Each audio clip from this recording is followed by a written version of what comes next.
And now to a Today exclusive, a mystery we brought you on Trending last week.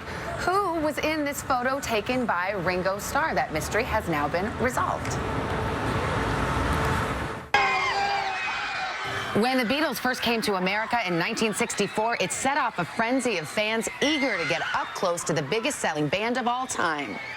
Just last week, Ringo Starr, the Fab Four's famous drummer, set off his own frenzy after a story ran in USA Today, calling for a search for the people in this photograph. Snapped by Starr himself on that very first trip here to the States as a carload of teens passed the band while driving by. Starr has included the photo in a new exhibit and book of his pictures called Photograph, which comes out next month.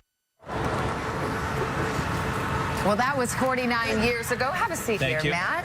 Here's our Fab Five, and we recreated the photo. Can we show it to everybody? This is today. We put them side by side, I hope. All right, there's 49 years ago. And you guys have not aged a bit. Which one is the new one? Yeah.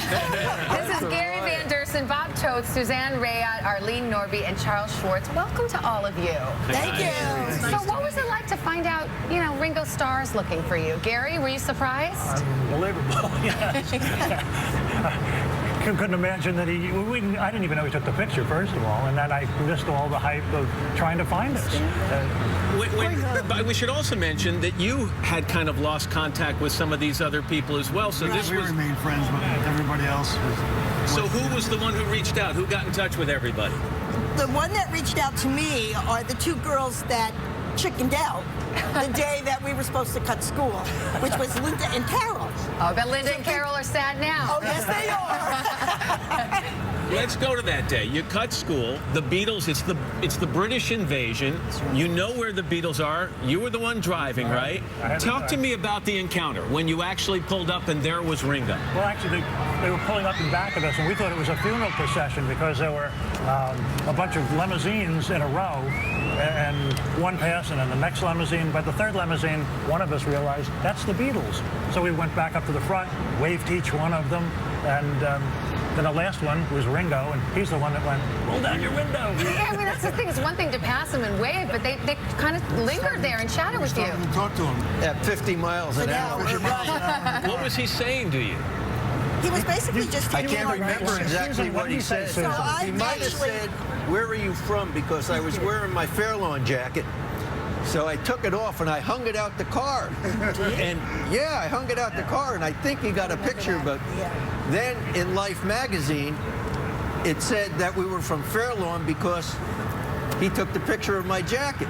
But they never put that picture in Life magazine.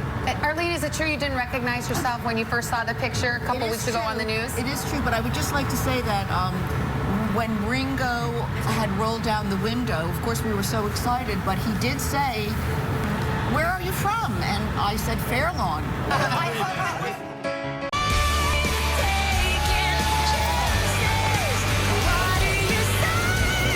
We are 8:30 on a Monday morning. It's the 28th of October, 2013. And we say hello to a great crowd out here on the plaza. And we're back with our folks from that famous Ringo Starr photo from 1964.